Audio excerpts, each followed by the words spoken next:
الحمد لله نحمده ونستعينه ونستغفره ونؤمن به ونتوكل عليه ونعوذ بالله من شرور أنفسنا ومن سيئات أعمالنا. من يهده الله فلا مضل له ومن يضلله فلا هادي له. ونشهد أن لا إله إلا الله وحده لا شريك له. ونشهد أن سيدنا ونبينا محمد عبده ورسوله صلى الله عليه وسلم. أما بعد، أعوذ بالله من الشيطان الرجيم. بسم الله الرحمن الرحيم. ومن أضل ممن يدعو من دون الله من لا يستجيب له إلى يوم القيامة وهم عن دعائهم غافلون.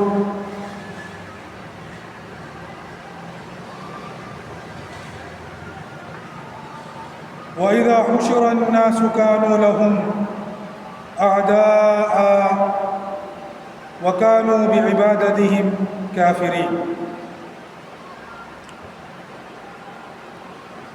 سورۃ الاحقاف کی آیت نمبر 5 اور 6 کی تلاوت کی گئی. اس سے پہلے جو چوتھی آیت ہے اس میں اللہ پاک ارشاد فرماتے ہیں قُلْ أَرَأَيْتُمْ مَا تَدْعُونَ مِن دُونِ اللَّهِ أَرُونِي مَاذَا خَلَقُوا مِنَ الْأَرْضِ أَمْ لَهُمْ شِرْكٌ فِي السَّمَاوَاتِ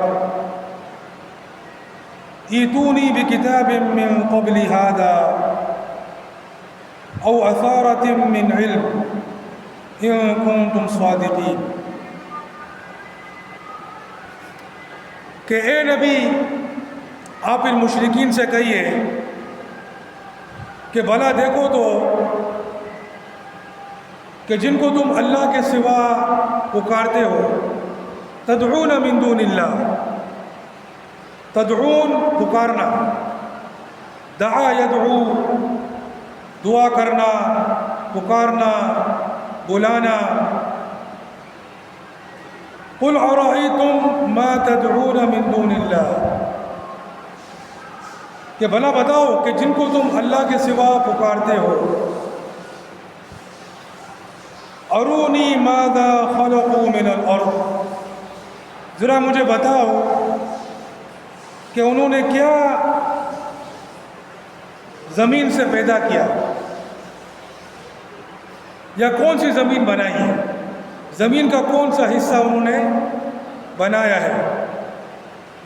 ام لہم شرک فی السماوات، یا ان کا کوئی حصہ آسمانوں کے اندر ہے. ایتونی بکتاب من قبل ھذا، میرے پاس کوئی ایسی کتاب لاؤ جو اس قرآن سے پہلے ہو. او اثارۃ من علم، یا پھر کوئی روایت جس کی بنیاد علم پر ہو. ان کنتم صادقین، اگر تم واقعی میں سچے ہو. تو جو مشرکین جو تھے وہ اللہ کے علاوہ دوسروں کو پکارتے تھے، اللہ کو مانتے تھے. ایسا نہیں کہ اللہ کو نہیں مانتے تھے. جو ابو جہل بھی اللہ کو مانتا تھا، ابو لہب بھی اللہ کو مانتا تھا، امیہ بن خلف بھی اللہ کو مانتا تھا. یہ سارے جو مشرکین مکہ تھے، عرب کے جو مشرکین تھے، وہ سب اللہ کو مانتے تھے. اور عموماً جو مشرکین ہوتے ہیں وہ اللہ کو مانتے ہی ہیں، چاہے وہ اللہ کہیں، خدا کہیں، یا کوئی اور نام، ایشور، یا کوئی کسی اور نام سے جو ہے وہ اللہ پاک کو تعبیر کریں. لیکن ان کا عموماً یہ عقیدہ ہوتا ہے کہ اصل خالق اور مالک ایک ہی ہے. تو مشرکین مکہ جو تھے ان کا بھی یہ عقیدہ تھا اللہ کو مانتے تھے. اسی لیے جب قرآن میں فرمایا کہ آپ ان سے پوچھئے وَلَئِن سَأَلْتَهُم مَّنْ خَلَقَ السَّمَاوَاتِ وَالْأَرْضَ لَيَقُولُنَّ اللَّهُ، آپ ان سے پوچھیں کہ زمین و آسمان کو کس نے بنایا، وہ کہیں گے کہ اللہ نے بنایا.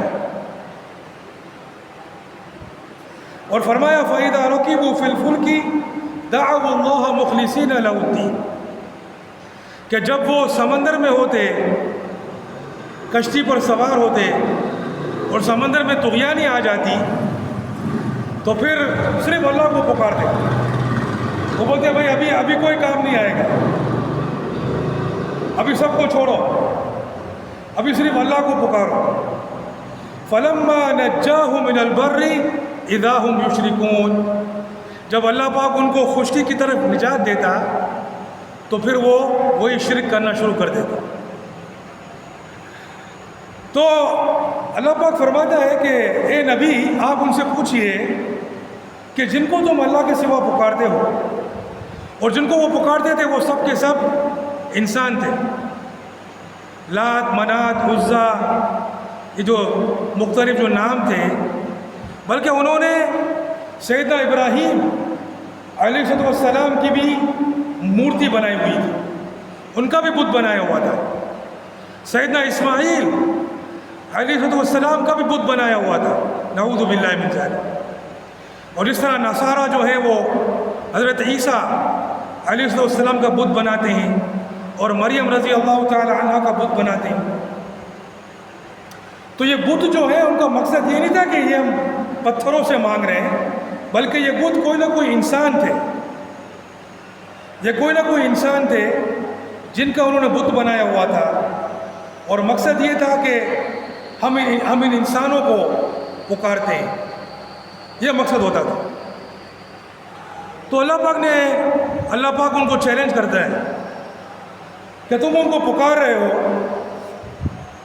تو ظاہر پکارا تو اس کو جاتا ہے جو قادر علی الاطلاق ہو، جو ہر چیز پر قادر ہو، ٹھیک ہے نا. اور پکارنا عبادت ہے، دعا کرنا عبادت ہے. نبی اکرم صلی اللہ علیہ وسلم فرماتے ہیں الدعاء هو العبادہ، کہ دعا تو عین عبادت ہے. الدعاء مخ العبادہ، کہ دعا تو عبادت کا مغز ہے. یعنی ہم جو عبادت کرتے ہیں اس کا جوہر جو ہے وہ دعا ہے. کیونکہ دعا کا مطلب کیا ہے کہ میں کچھ بھی نہیں ہوں، میں عاجز ہوں، میں بے بس ہوں، میں بے سہارا ہوں، میں کچھ نہیں کر سکتا، یا اللہ تو ہی سب کچھ کر سکتا. دعا کا تو یہی مقصد ہوتا ہے نا. تو عبادت یہی تو چیز ہے کہ یا اللہ ہم کچھ نہیں ہیں، تو سب کچھ ہے. ہر نماز کے اندر کیا فرماتے ہیں؟ ایاک نعبد و ایاک نستعین. ہر رکعت کے اندر یا اللہ تیری ہی عبادت کرتے ہیں اور تجھ ہی سے مدد مانگتے ہیں. تو ذرا آپ ان سے پوچھئے مشرکین سے کہ بھلا تم جن لوگوں کو پکارتے ہو، ان سے دعائیں مانگتے ہو، ذرا بتاؤ کہ انہوں نے کون سی زمین کو پیدا کیا ہے، یا زمین کے کس ٹکڑے کو پیدا کیا ہے، یا آسمان کی تخلیق میں، آسمان کے بنانے میں ان کا کوئی حصہ ہے تو بتاؤ. تم عبد القادر جیلانی کو پکارتے ہو، تم جو ہے چشتی کو پکارتے ہو، تم جو ہے وہ قادری کو پکارتے ہو، تم جیلانی کو پکارتے ہو، تو سیلانی کو پکارتے ہو، تو پتہ نہیں کون سے گلخانی کو پکارتے ہو، اور پتہ نہیں کون سے پیر اور فقیر کو پکارتے ہو، اور تمہارا یہ کہنا ہے کہ یہ تمہاری پکار کو سن رہے ہیں اور تمہاری مدد کرنے پر قادر بھی ہے. تو ذرا بتاؤ کہ انہوں نے کون سی زمین کو پیدا کیا ہے، یا آسمان کے پیدا کرنے میں ان کا کون سا حصہ ہے. کتنا بڑا چیلنج کیا اللہ پاک. کیونکہ زمین و آسمان تو انسان کے بنائے جانے سے پہلے بنے ہوئے ہیں. جب انسان کا وجود نہیں تھا اس وقت اللہ پاک نے زمین و آسمان کو بنایا اور اپنی قدرت سے بنایا، اس بنانے میں کسی کا کوئی حصہ نہیں، تو تم ان کو پکارتے ہو، ذرا بتاؤ کہ زمین، کون سی زمین کو بنایا؟ یہ زمین کا کوئی حصہ ہو، اتحاد ٹاؤن ہے، اورنگی ٹاؤن ہے، تو بلدیہ ہے، تو کھارادار ہے، تو میٹھا دار ہے، تو گلشن ہے، تو ناظم آباد ہے، کون سا حصہ بنایا انہوں نے زمین کو؟ ذرا بتاؤ،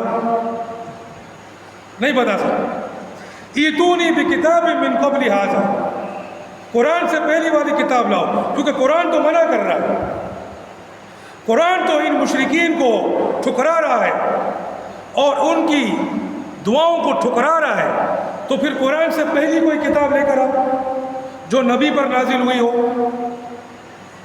اور دلیل قطعی سے معلوم ہو کہ یہ اللہ کی کتاب ہے،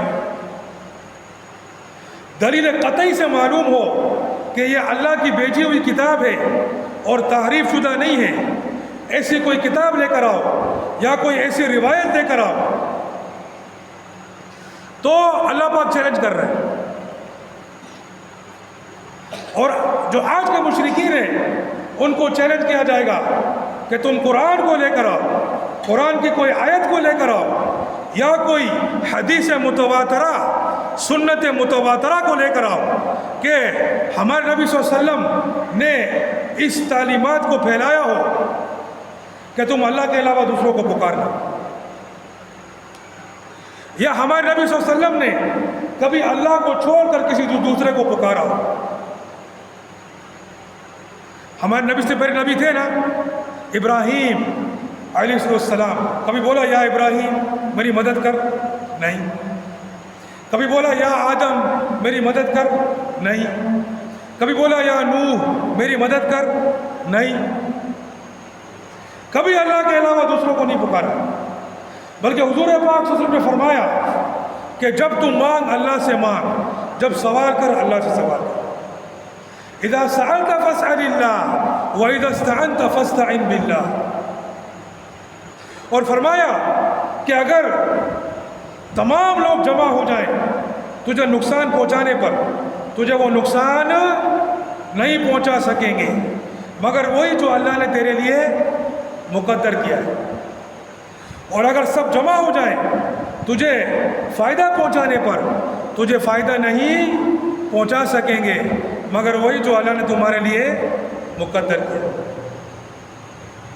اور اللہ پاک نے اپنے نبی کو فرمایا قُلْ لَا أَمْلِكُ لِنَفْسِي نَفْعًا وَلَا ضَرًّا إِلَّا مَا شَاءَ، اے نبی آپ کہہ دیجئے میں اپنی ذات کے نفع نقصان کا مالک نہیں ہوں، مگر جو اللہ چاہے وہی ہوگا۔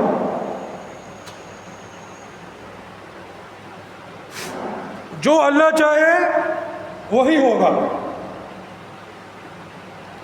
تو اللہ پاک نے چیلنج کیا، پھر آگے اللہ پاک فرماتے ہیں جب یہ حجت قاطعہ پہلے بیان فرمائی، ان کو چیلنج کیا پہلے کہ آؤ بتاؤ، مشاہدہ کراؤ، ٹھیک ہے، مشاہدہ کراؤ کون سی زمین ہے جس کو انہوں نے بنایا ہو، بتاؤ کون سی زمین ہے جسے جیلانی نے بنایا ہو یا سیلانی نے بنایا ہو یا کسی چشتی نے بنایا ہو یا کسی سہروردی نے بنایا ہو یا کسی صحابی نے بنایا ہو یا کسی نبی علیہ السلام نے بنایا ہو یا کسی فرشتے علیہ السلام نے بنایا ہو، کون سی زمین ہے بتاؤ۔ جب وہ ناکام ہو گئے، جب وہ ناکام ہو گئے کیونکہ ایسی زمین کا کوئی وجود نہیں ہے، تو پھر اب اس آیت پہ چیلنج کر کے اب اللہ پاک فرماتے ہیں وَمَنْ أَضَلُّ مِمَّنْ يَدْعُو مِن دُونِ اللَّهِ، کہ اس سے بڑھ کر گمراہ کون ہوگا جو اللہ کو چھوڑ کر دوسروں کو پکارے، جو اللہ کو چھوڑ کر دوسروں سے دعائیں مانگے، مَن لَا يَسْتَجِيبُ لَهُ إِلَى يَوْمِ الْقِيَامَةِ، جو قیامت تک اس کی پکار کا جواب نہیں دیں گے، وَهُمْ عَنْ دُعَائِهِمْ غَافِلُونَ، اور ان کی پکار سے غافل ہیں۔ کچھ کرنا تو بہت دور کی بات ہے، وہ تو پکار ہی سے غافل ہے، ان کو تمہاری پکار کا علم ہی نہیں ہے، کیونکہ اللہ کے علاوہ کوئی ایسی ہستی نہیں ہے جو کہ ہر چیز کو سننے والی ہو، جو ہر چیز کو جاننے والی ہو۔ اللہ پاک فرماتا ہے وہ تمہاری پکار سے غافل۔ اور آج کے جو مشرکین ہیں وہ کہتے ہیں بھائی وہ تو ہماری پکار کو سنتے ہیں اور ہمیں دیکھتے بھی ہیں، سنتے بھی ہیں، حاضر ناظر ہیں۔ کیا کہتے ہیں؟ حاضر ناظر ہیں۔ اللہ پاک فرماتا ہے وہ تمہاری پکار سے غافل، اور یہ کہتے ہیں وہ حاضر ناظر ہیں۔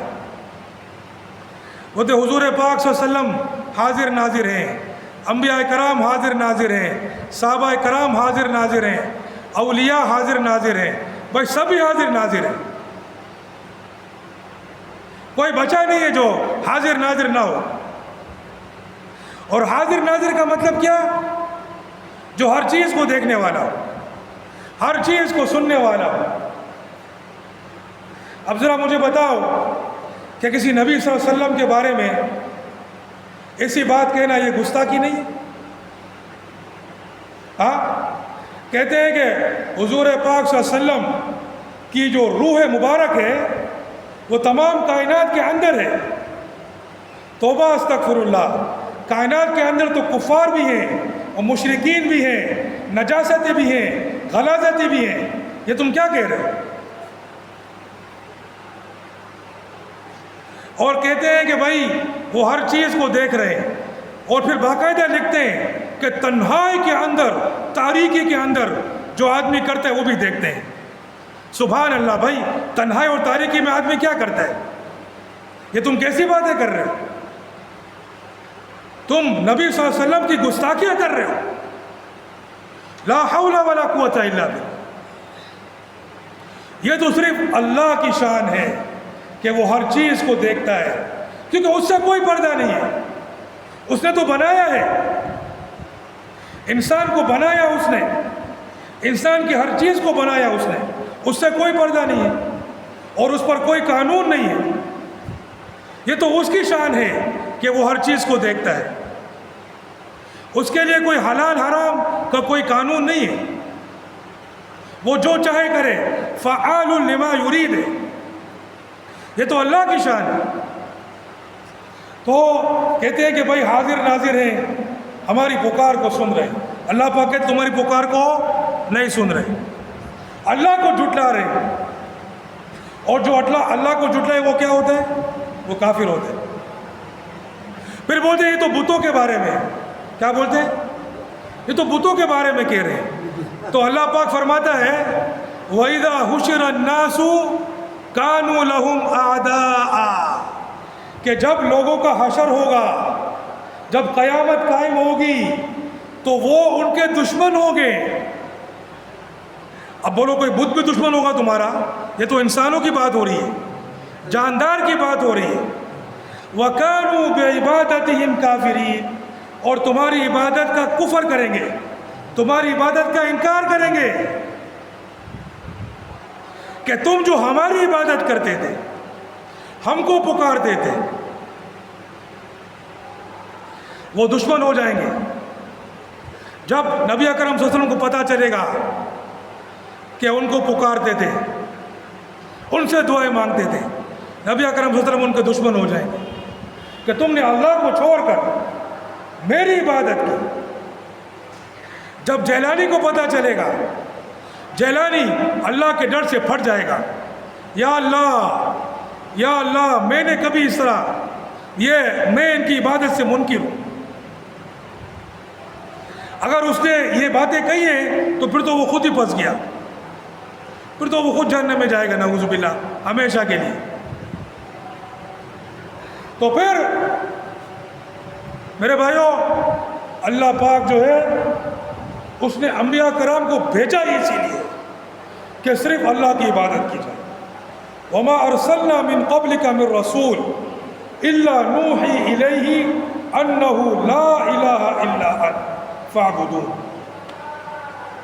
کہ ہم نے آپ سے پہلے کوئی رسول نہیں بھیجا مگر ان کی طرف وحی کی کہ میرے علاوہ کوئی معبود نہیں، میرے علاوہ کوئی معبود نہیں، فاعبدون، تو میری ہی عبادت کرو۔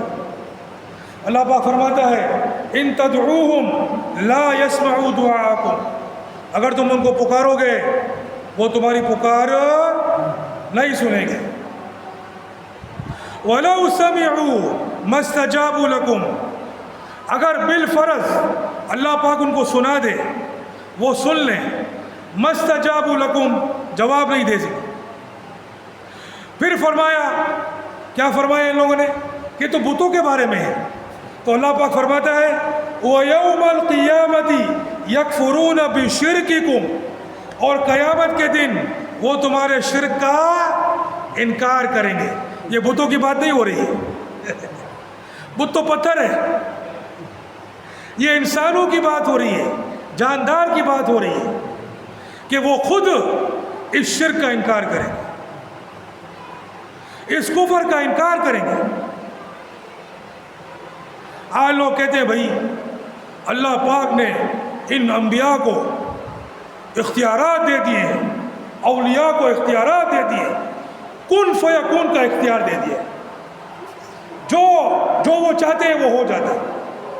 لا حول ولا قوت الا باللہ۔ ذرا مجھے بتاؤ کہ وہ اپنی موت کو کیوں نہیں ٹال سکے؟ جب وہ زندہ تھے تو اپنی موت کو کیوں نہیں روک سکے؟ اگر وہ کن فیکون ہیں، اپنی بیماریوں کو کیوں نہیں روک سکے؟ جب مر گئے تو ان کو دفنانے والا کون تھا؟ اپنے آپ کو خود دفنایا تھا یا دوسروں نے دفنایا تھا؟ ان کو غسل دینے والا کون تھا؟ اپنے آپ کو خود غسل دیا تھا یا دوسروں نے دیا تھا؟ ارے ان کو قبر میں اتارنے والا کون تھا؟ تم بولتے ہو کن فیکون۔ توبہ استغفر اللہ العظیم۔ اللہ پاک فرماتا ہے انما امرہ اذا اراد شیئا، یہ اس کا امر ہے کہ جب وہ کسی چیز کا اس نے ارادہ کر لیا ہے، ان یقول لہ کن فیکون، کہتا ہے کن فیکون، وہ ہو جاتا ہے۔ کن جو اس کا کلام ازلی ہے، اس کا ہمیشہ سے یہ کلام ہے اس کے ساتھ قائم ہے، کیونکہ اللہ کا کلام ازلی ہوتا ہے، اس کن کا تعلق اس چیز کے ساتھ ہو جاتا ہے، وہ چیز ہو جاتی ہے۔ یہ کہتے ہیں کہ اللہ پاک نے ولیوں کو بھی ایسا بنایا ہے، اللہ پاک کو انہوں نے سائیڈ میں کر دیا ہے، بس اس نے پیدا کر کے بس اب وہ سائیڈ میں بیٹھا ہوا ہے، اس کا کوئی کام نہیں، سسپینڈ کر دیا ہے۔ انگلش میں بولتے ہیں نا سسپینڈ، اس کو سسپینڈ کر دیا ہے، نعوذ باللہ، وہ سسپینڈ ہو گیا ان کے نزدیک۔ اب سارے اختیارات جو ہیں وہ نبیوں کے پاس ہیں، ولیوں کے پاس، ولیوں سے مانگو۔ سبحان اللہ، جب ولی پیدا ہوا تھا تو اس کی ٹٹی کون صاف کرتا تھا؟ اس کی ماں نہیں کرتی تھی، یا خود اپنی ٹٹی صاف کرتا تھا؟ تم اس سے مانگو گے، تم اس کو بولتے ہو کہ وہ جو چاہے کر سکتا ہے۔ استغفر اللہ العظیم، استغفر اللہ العظیم۔ اللہ کے علاوہ کسی کے پاس کوئی اختیار نہیں۔ اللہ پاک نے اپنے نبی کو فرمایا قُلْ لَا أَمْلِكُ لَكُمْ ضَرًّا وَلَا رَشَدًا، اے نبی آپ کہہ دیجئے میں تمہارے نہ نقصان کا مالک ہوں نہ تمہاری ہدایت کا مالک ہوں۔ اپنے چاچا ابو طالب کو ہدایت نہیں دے سکے۔ اللہ نے فرمایا اِنَّكَ لَا تَهْدِي مَنْ أَحْبَبْتَ، آپ جس کو چاہے ہدایت نہیں دے سکتے، وَلَكِنَّ اللَّهَ يَهْدِي مَن يَشَاءُ، تو اللہ جس کو چاہے ہدایت دیتے۔ بدر کے موقع پر 313 صحابی ہیں، اس امت کے اندر ان سے بڑا ولی کوئی نہیں، ان سے بڑا ولی کوئی ہے نہیں، سارے کے سارے ولیوں کے ولی، سمجھے نا؟ یعنی ولیوں کے بھی جو امیر، ان کے لیڈر ابوبکر صدیق، عمر فاروق، علی اور عشرہ مبشرہ، سعد بن ابی وقاص، ابو عبیدہ بن جراح اور حمزہ، بڑے بڑے صحابہ، انصار اور مہاجرین، ان سے بڑھ کر کوئی ولی ہے اس امت کے اندر؟ کوئی نہیں۔ جیلانی ان کے خاک کے برابر نہیں، عبد القادر جیلانی ان کے پاؤں کی کھاک کے برابر بھی نہیں. اس کو یہ بولتے ہیں غوث. نعوذ باللہ. غوث تو اللہ کی ذات ہے، مددگار. اللہ پاک فرماتا ہے وَمَا النَّصْرُ إِلَّا مِنْ عِنْدِ اللَّهِ کہ مدد صرف اللہ کی طرف سے اور کسی طرف سے نہیں. صحیح ہے. 313 صحابی سارے کے سارے اس امت کے سب سے بڑے ولی. پھر خود حضور پاک صلی اللہ علیہ وسلم جو کہ تمام مخلوقات کے سردار ہیں، تمام مخلوقات میں سب سے افضل ہے، وہ بھی موجود ہیں. ہاں یہ بولتے ہیں کن فیکون، جو چاہے کر دے. تو پھر ان کو کیا ضرورت تھی بدر میں جانے کی؟ وہی مدینے سے ایک پھونک مارتے پورا 1000 کا لشکر ختم ہو جاتا. ہاں وہی سے ایک کن فیکون کر دیتے، سارا دھرم برم ہو جاتا. ہاں نہیں، ایسا نہیں ہوا، کیونکہ ایسا ہے نہیں. حضور پاک صلی اللہ علیہ وسلم اللہ اکبر آویزاری کر رہے ہیں اللہ کے سامنے، جھکے ہوئے، سجدے میں گرے ہوئے، عاجزی، انکساری، رونا، اور لگے ہوئے ہیں اللہ سے دعائیں مانگ رہے ہیں. کیونکہ 313 کا لشکر ہے، بے سر و سامان ہے، نہتا ہے، صرف 2 گھوڑے ہیں، صرف 70 اونٹ ہیں، آگے 1000 کا لشکر ہے، پورا ساز و سامان کے ساتھ ہے، اسلحے کے ساتھ ہے، 200 گھوڑے کے ساتھ ہے، 700 اونٹ کے ساتھ ہے. نبی اکرم صلی اللہ علیہ وسلم اگر اسباب کے طور پر دیکھو تو 313 تو ختم ہو جائیں گے، وہ تو ختم ہو جائیں گے بھائی. پھر مدینے میں چڑھائی ہوگی، باقی سارے مسلمان بھی ختم، اسلام کا خاتمہ ہو جائے گا دنیا سے. تو نبی صلی اللہ علیہ وسلم فرماتے ہیں یا اللہ اگر یہ جماعت آج ہلاک ہو گئی، زمین پر تیرا نام لینے والا کوئی نہیں بچے گا. اللہم ان تہلک ہذہ العصابہ لن تعبد فی الارض ابدا. دیکھو کس طرح دعائیں مانگ رہے ہیں، اور یہ بولتے ہیں کن فیکون ہے، لا حول ولا قوت. ان کو خدا بنا دیا ہے اور خدا کو سسپینڈ کر دیا ہے، خدا ایک بازو کر دیا ہے، لا حول ولا قوت. ان سے بڑا مشرک کوئی ہے نہیں دنیا کے اندر. تو پھر حضور پاک صلی اللہ علیہ وسلم دعائیں مانگ رہے ہیں، التجائیں کر رہے ہیں، یہاں تک کہہ دیا کہ یا اللہ اگر یہ جماعت ہلاک ہو گئی تو اسلام تو ختم ہو گیا، پورا عالم کفر. صرف یہ مدینہ کی چھوٹی سی بستی ہے، اس کے اندر یہ قدسی نفوس، یہ اللہ والے، یہ رحمان والے، یہ رحیم والے، یہ اسلام والے، یہ قرآن والے، یہ حدیث والے آج یہ میدان بدر میں نہتے آ گئے ہیں، تیرے دین کے لیے آ گئے ہیں، تیرے اسلام کے لیے آ گئے ہیں، تیرے دین کی سربلندی کے لیے، تیرے کلمے کے سربلندی کے لیے، تیرے نبی کے دفاع کے لیے، تیرے مدینہ کے دفاع کے لیے، تیری مساجد کے دفاع کے لیے، تیرے دین کے دفاع کے لیے آج یہ آ گئے ہیں. اگر یہ ہلاک ہو گئے تو پھر اسلام کا تو ختم ہو جائے گا. ایسے دعائیں مانگ رہے ہیں کیونکہ نبی صلی اللہ علیہ وسلم بھی عاجز ہے، کچھ نہیں کر سکتے. کرنے والی ذات وہ ہے، کرنے والا میرا اللہ ہے اور کوئی نہیں. اور انبیاء کرام تو سب سے زیادہ اللہ سے مانگنے والے، سب سے زیادہ جھکنے والے اللہ کی بارگاہ میں، سب سے زیادہ عاجزی کرنے والے، سب سے زیادہ التجائیں کرنے والے، سب سے زیادہ آویزاری کرنے والے، سب سے زیادہ دعائیں مانگنے والے. انبیاء کرام تو ایسے ہوتے ہیں. اور پھر اللہ پاک فرماتا ہے کہ میں فرشتوں کو بھیج رہا ہوں. اب فرشتوں کے لشکر آ رہے ہیں، 1000 کا لشکر، 3000 کا لشکر، 5000 کا لشکر، تینوں کا بیان قرآن میں. پھر اللہ پاک فرماتا ہے فرشتوں کا ذکر کر کے کہ یہ تمہارے اطمینان کے لیے ہے. یہ نہیں سمجھو کہ فرشتوں کا میں محتاج ہوں یا فرشتے کرنے والے ہیں، وہ بھی نہیں کرنے والے. وَمَا النَّصْرُ إِلَّا مِنْ عِنْدِ اللَّهِ، کرنے والا تو میں ہوں. فرشتے تمہارے اطمینان کے لیے کہ تمہارا اطمینان ہوگا کہ ہاں اب ہمارا لشکر بھی بہت بڑا ہو گیا. فرشتے ہمارے لشکر کے اندر آ گئے. صحابہ کرام کہتے ہیں کہ ہم ایسے لوگوں کو دیکھ رہے تھے، سفید امامے والے، ہاں نورانی چہرے والے، جنہیں ہم نے کبھی دیکھا نہیں تھا. پتہ نہیں کون تھے. اللہ پاک نے فرشتوں کو بھیجا اور پھر اللہ پاک فرماتا ہے کہ میں ان فرشتوں کا محتاج نہیں ہوں. یہ فرشتے بھی کچھ نہیں کر سکتے. فرشتے بھی اللہ کی ہیبت سے کپ کپاتے ہیں, لرزتے ہیں اللہ کی ہیبت سے. حضور پاک صلی اللہ علیہ وسلم جبریل امین سے ملاقات کے بہت شوقین تھے. ظاہر ہے بھائی, ہاں وہ آسمان میں ان کے یار ہیں, ہاں, اور فرشتے ہیں اللہ کے, مقرب فرشتے ہیں. یہ مقرب رسول ہیں, وہ مقرب فرشتے ہیں. یہ مقرب انسان ہیں, وہ مقرب فرشتے ہیں. تو جبریل امین سے ملاقات کا شوق ہوتا. تو نبی صلی اللہ علیہ وسلم فرمایا کہ جتنا آتے ہیں اس سے زیادہ آیا کرو. تو اللہ پاک نے فرمایا ان کی زبان کے ذریعے وَمَا نَتَنَزَّلُ إِلَّا بِأَمْرِ رَبِّكَ وَمَا نَتَنَزَّلُ إِلَّا بِأَمْرِ رَبِّكَ, ہم نہیں نازل ہوتے مگر آپ کے رب کے حکم سے.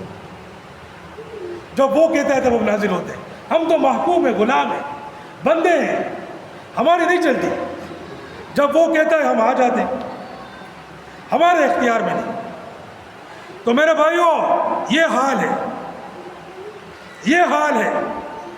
یہ نبیوں کے امام, مخلوقات کے امام, مخلوقات کے سردار کی حالت ہے. اور یہ لوگ کیا کہتے ہیں؟ یہ لوگ کہتے ہیں بس جیلانی کا بندہ بن جاؤ. میں نے ان کی کتابیں دیکھی, توبہ استغفر اللہ, کفر و شرک سے بھری. بس جیلانی ہم کو آخرت میں بھی پار کرے گا, اس کا بندہ ہے ہم, عمل کچھ بھی نہیں ہو وہ نجات دلائے گا. وہ تمہارے باپ کو نہیں نجات دلا سکتا, وہ اپنے آپ کو نہیں نجات دلا, تمہیں کیا نجات دلائے گا. حضور پاک صلی اللہ علیہ وسلم نے فرمایا کہ کوئی اللہ کی رحمت کا بغیر جنت میں نہیں جائے گا. صحابہ کرام, یا رسول اللہ آپ بھی؟ بولا میں بھی نہیں جا سکتا جنت میں, مگر یہ کہ اللہ کی رحمت مجھے ڈھانپ لے. الا ان یتغمدنی اللہ برحمتہ, اللہ کے, یہ بالکل صحیح حدیث ہے, کوئی کس سے کہانیاں نہیں ہے. جب اللہ کی رحمت میرے کو ڈھانپے گی پھر میں جنت میں جاؤں گا, ورنہ جنت میں بندہ نہیں جا سکتا. یہ بول حضور پاک صلی اللہ علیہ وسلم, جب لوگ جو ہے وہ شفاعت کے لیے آدم علیہ السلام کے پاس جائیں گے, وہ بولیں گے نہیں. نوح کے پاس جاؤ, نوح علیہ السلام کے پاس جائیں گے, وہ بولیں گے نہیں. ابراہیم علیہ السلام کے پاس جاؤ, وہ ابراہیم علیہ السلام کے پاس جائیں گے, وہ بولیں گے نہیں. موسیٰ علیہ السلام کے پاس جاؤ, موسیٰ علیہ السلام کے پاس جائیں گے, بولیں گے نہیں. عیسیٰ علیہ السلام کے پاس جاؤ, عیسیٰ علیہ السلام کے پاس جائیں گے, وہ بولیں گے نہیں. خاتم النبیین کے پاس جاؤ, محمد مصطفیٰ صلی اللہ علیہ وسلم کے پاس جاؤ, وہ ان کے پاس جائیں گے. پھر کیا کریں گے نبی صلی اللہ علیہ وسلم؟ ڈائریکٹ جا کے شفاعت کریں گے؟ نہیں. اتنی ہمت کسی بندے کے اندر نہیں ہے. یہ اللہ کا جلال ہے, تم کیا سمجھتے ہو؟ تم نے اللہ کو کیا سمجھا ہوا ہے؟ میں مشرکین سے بول رہا ہوں, تم نے اللہ کی ذات کو کیا سمجھا ہوا ہے؟ وہ آگے بڑھیں گے اور سجدے میں گر جائیں گے, کوئی بات چیت نہیں کریں گے, ایک لفظ نہیں نکالیں گے شفاعت کے بارے میں. سجدے میں گر جائیں گے, اللہ کی تسبیح, اللہ کی تحمید, اللہ کی تعریف شروع ہو جائے گی. اور صحیح حدیث کے اندر ہے کہ اس وقت اللہ پاک مجھے ایسی تسبیح اور تحمید سکھائے گا جو میں ابھی نہیں جانتا. خاص الفاظ ہوں گے اللہ کی حمد و ثنا کے, لگے ہوں گے تسبیح, اللہ کی حمد و ثنا میں لگے ہوئے ہیں, سجدے میں گرے ہوئے ہیں, سجدے میں گرے ہوئے ہیں, اللہ کی حمد و ثنا میں لگے ہوئے ہیں, اللہ کی حمد و ثنا میں لگے ہوئے ہیں. کوئی بات چیت نہیں ہو رہی ہے, کوئی لب کشائی نہیں ہو رہی ہے, یہاں تک کہ اللہ پاک خود کرے گا, خود کہے گا یا محمد, اے محمد, ارفع رأسک, اپنے سر کو اٹھا, سل تعطا, مانگ آج تجھے دیا جائے گا, وشفع تشفع, شفاعت کر تیری شفاعت قبول ہوگی, اب تیرے کو اجازت ہے. پھر وہ کہیں گے یا ربی امتی, یا ربی امتی, اے رب میری امت, اے رب میری امت. اس طرح ہوگا, اس طرح. ساری مخلوقات کے سردار کی بھی کوئی جرت نہیں ہے, کوئی ہمت نہیں ہے کہ اللہ کے سامنے ایک لفظ نکال سکے جب تک کہ اللہ پاک خود نہ بولے اے محمد بول, اب بول کیا چاہتا ہے. اور پھر شفاعت کس کی ہوگی؟ صرف مسلمانوں کی. کافروں کے لیے شفاعت نہیں. اللہ پاک کہے گا جاؤ جہنم سے نکالو جن کے دل میں رائے دانے کے برابر بھی ایمان ہو, ذرہ برابر بھی ایمان ہو, سب کو نکالو. جہنم سے نکالیں گے, جہنم سے نکالیں گے. جتنا عرصہ رہے وہ تو اللہ کی مرضی ہے. ہاں, 1 دن رکھے, آدھا دن رکھے, 1000 سال رکھے, کروڑوں سال رکھے اس مسلمان کو جہنم میں اس کے گناہوں کی بدولت. مگر پھر نبی صلی اللہ علیہ وسلم کو اور دوسروں کو اجازت ملے گی کہ آپ نکالو ان کو. پھر آخر میں کیا ہوگا؟ آخر میں نبی صلی اللہ علیہ وسلم فرمائیں گے کہ ابھی یا اللہ مجھے اجازت دیجیے کہ جس نے بھی کلمہ پڑھا ہے میں ان سب کو نکالوں. جس نے بھی کلمہ پڑھا ہے, اور یہ بالکل صحیح حدیث بیان کر رہا ہوں, صحیح مسلم کی حدیث ہے, میں یہاں کس سے کہانیاں نہیں کرتا. ہمارے پاس قرآن و حدیث کی باتیں ہوتی ہیں. جس کو شک ہو, چاہے باہر ہو مسجد کے, چاہے اندر ہو, یہاں پر آ کے ہم اس کو باحوالہ ایک ایک چیز کا حوالہ دکھائیں گے, اس کو ایک ایک حدیث کا حوالہ دیں گے, اس کو ایک ایک قرآن کی آیت کا حوالہ دیں گے. اس کو حضور پاک صلی اللہ علیہ وسلم کہیں گے کہ یا اللہ اب جس نے لا الہ الا اللہ کہا ہے یہ آخری لوگ ہیں, بس اب ان کو نکالنے کی اجازت دے دیں. ان کے پاس صرف ایمان ہے, عمل نہیں ہے, عمل سے بالکل خالی ہے. ایمان ہے, کافر نہیں ہے, مسلمان ہے, ایمان پر موت ہوئی ہے. تو اس وقت اللہ پاک کیا کہے گا؟ اللہ اکبر. اللہ پاک کہے گا شفاعت الملائکہ شفاعت النبیون ولم یبقى الا ارحم الراحمین. ملائکہ نے شفاعت کر دی, فرشتوں نے, انبیاء نے شفاعت کر دی, سب نے شفاعت کر دی. یعنی جس کو شفاعت کی اجازت تھی صرف ارحم الراحمین باقی ہے, یعنی میری ذات باقی ہے. یہ کام میں کروں گا, یہ تو نہیں کرے گا. آخر لوگ جن کو شفاعت کی سب سے زیادہ ضرورت ہے وہاں پر اللہ پاک شفاعت کو روک دے گا, تاکہ لوگوں کو پتہ چل جائے کہ میرے اوپر کسی کی چلتی نہیں ہے. زماں باندھے سنگ نہ چلے گی, سوکھ نہ چلے گی. تو میرا اختیار ہے, میں جس کو چاہوں شفاعت کرنے کے لیے بولوں, جس کے لیے چاہوں شفاعت کرنے کے لیے بولوں. میں نے بول دیا. اب یہ آخری لوگ ہیں جو جہنم سے نکلیں گے, اور سب سے زیادہ سفارش کے محتاج یہی ہے. مگر یہاں پر میں سفارش بند کرتا ہوں. ہاں, یہاں پر دیکھو اللہ کی کیسی حکمت ہے. اللہ پاک دکھا رہا ہے میرے سامنے کسی کی نہیں چلتی. جس کو سب سے زیادہ سفارش کی ضرورت ہے وہاں شفاعت کا دروازہ بند. اور تاکہ یہ بھی پتہ چلے کہ سب رحیموں سے زیادہ رحیم میں خود ہوں. نبی صلی اللہ علیہ وسلم بھی نہیں ہے. ان کی رحمت تو اللہ کی عطا کرتا ہے, اللہ کی پیدا کرتا ہے. اصل رحیم تو وہ ہے. پھر اللہ پاک نکالے گا سب سے آخری لوگ ہو گئے جنہوں نے کلمہ پڑھا ہو. وہ کتنے 1000 سال رہے, 1 دن رہے, 10,000 سال جہنم میں رہے, وہ اللہ جانتا ہے. اللہ پاک ان کو نکالے گا. سمجھے نا, یہ حالات ہیں حشر نشر کے.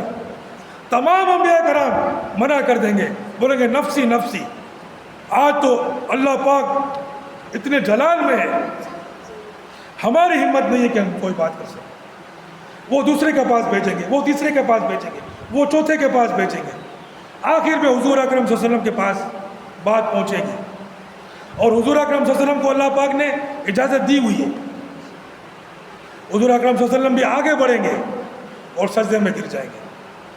جب تک اللہ کی طرف سے ارشاد نہیں ہوگا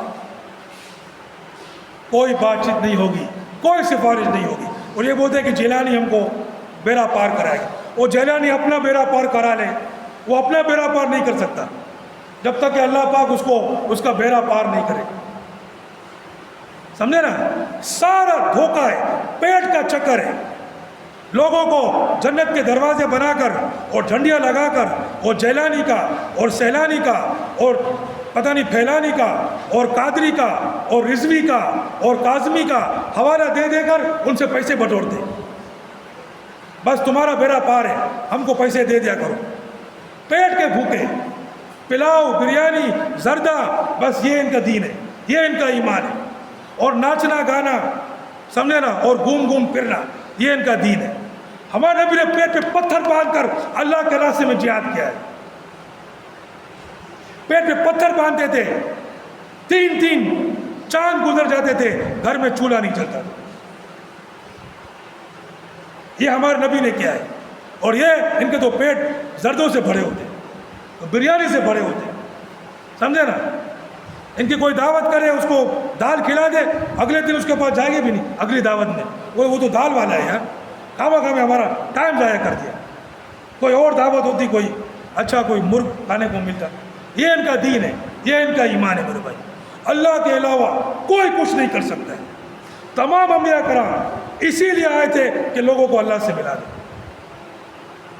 لوگوں کو اللہ سے ملا. صرف اللہ کو پکارو، صرف اللہ سے دعائیں مانگو، صرف اس کی نظر و نیاز کرو، صرف اس کی منتیں کرو، صرف اس کو رکوع کرو، صرف اس کے لیے قیام کرو، کھڑے رہو، سجدہ کرو، رکوع کرو، جلسہ کرو، روزہ رکھو، صدقہ دو، زکوٰۃ دو، حج کرو، جہاد کرو.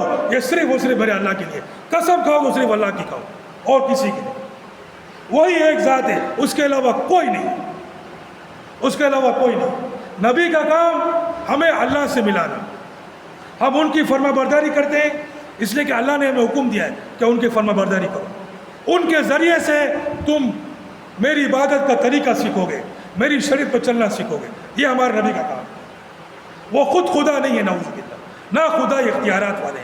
فرما دیا قُلْ لَا أَقُولُ لَكُمْ عِنْدِي خَزَائِنُ اللَّهِ. اے نبی آپ کہہ دیجئے میں تم لوگوں کو کہہ رہا ہوں، میں تم لوگوں کو یہ نہیں کہتا کہ میرے پاس اللہ کے خزانے ہیں.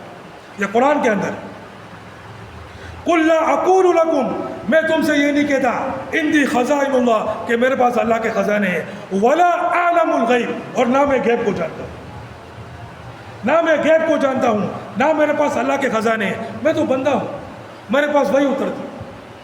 یہ میرا تمہارا فرق ہے. میرا تمہارا فرق کیا ہے کہ مجھ پر وہی نازل ہوتی، مجھ پر اللہ کے فرشتے جبریل امین اللہ کا کلام لے کر آتے ہیں. اللہ نے مجھے اپنا نبی بنایا ہے، مگر میں ہوں اس کا بندہ، اس کی مخلوق ہوں. اس نے مجھے ہی بنایا، تمہیں ہی بنایا. میں بھی اس کا محتاج، تم بھی اس کا محتاج. یہ بات سن لو، جو اس بات کو نہیں مانے گا، جو انبیاء کو پکارے گا، جو اولیاء کو پکارے گا اللہ کو چھوڑ کر، خدا کی قسم کھا کے کہتا ہوں ہمیشہ کے لیے وہ جہنم میں رہے گا. کبھی اس کو جہنم سے نکلنا نصیب نہیں ہوگا، کبھی اس کو نکلنا نصیب نہیں ہوگا. اللہ پاک یہ بات سمجھ لو، سب اس کو سمجھ گئے بھائی انشاءاللہ.